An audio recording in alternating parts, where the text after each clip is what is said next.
Today, we're going to talk about striking the right balance, work-life harmony, and mental well-being. So here's an introduction.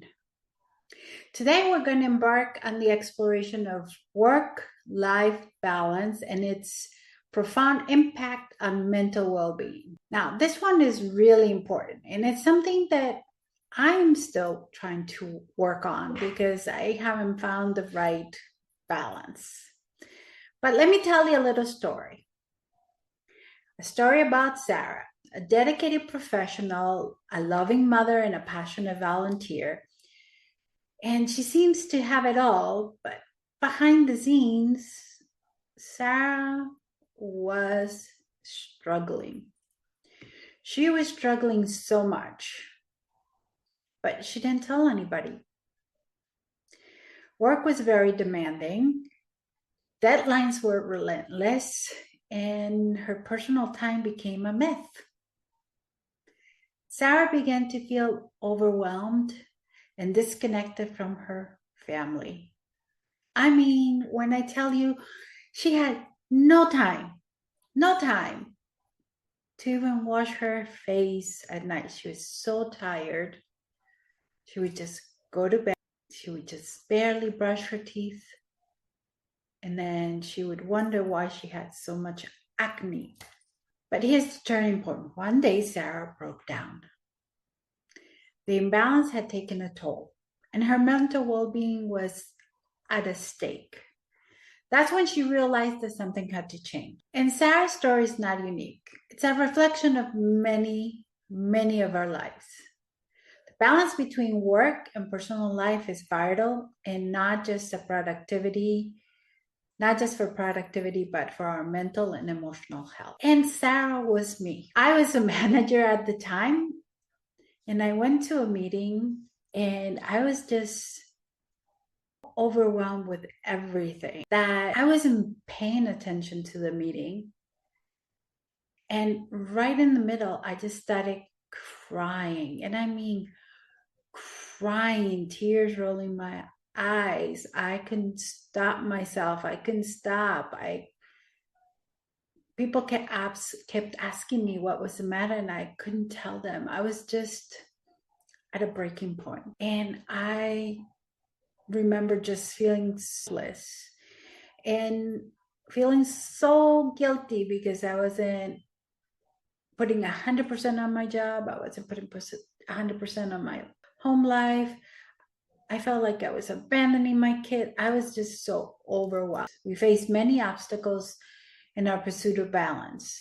Technology blurs the lines between work and home. And society pressure pushes up, and personal expectation weighs us down. The impact of mental health is tremendous. The imbalance can lead to stress, anxiety, and burnout. It can affect our relationships, our hobbies, and our very essence, just like it did me. So balancing work and life is not easy. It's not something that you can just do. Long hours. And some people even say there is no such thing as work-life balance. I could not find it myself. I ended up giving my management job up and moving into a clinical job because I thought that would make it easier for me and more balanced.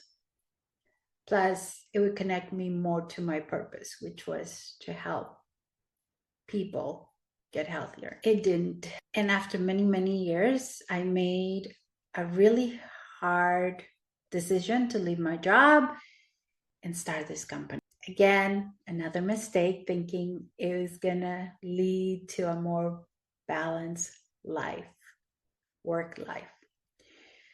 I'm still struggling with it.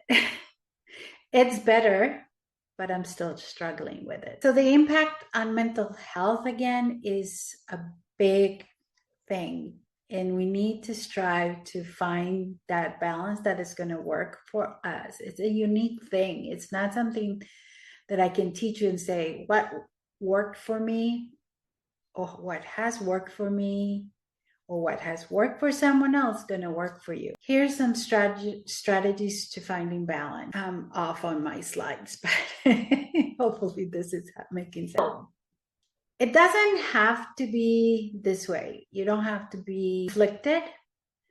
As long as you start setting boundaries, you need to prioritize and engage in self-care to find that equilibrium. And it's something that you're going to have to work really hard at. It's not something that you do it once and you're there.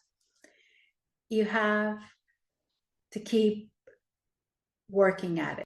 Sarah took control of her life. I took control of my life. She started by communicating her needs at work and reconnecting with her family. And this is where I am now. I make my needs known and I work very hard to connect with my family. I also been working very hard to rediscover hobbies that I had passion for in the past that made me happy, such as drawing. And even though I can't completely say that I have balance between work and family life, I think it's better. And there are many reasons why. One is my 2 daughters are grown. I do have a granddaughter that I want to spend time with. My husband is retired, but he still works on the stuff he likes. And I'm working on rxhealthandwellness.com. And I want to make it great, but at points has consumed my life. So I had to take some time off. And that's what I did when I did El Camino de Santiago. I'm still working on my work-life balance, but I take this presentation very personal. All right, so the role of employers. We must also recognize the role of our employers in supporting this balance, from flexible hours to mental health resources to making a supportive environment for their employees can make a big difference.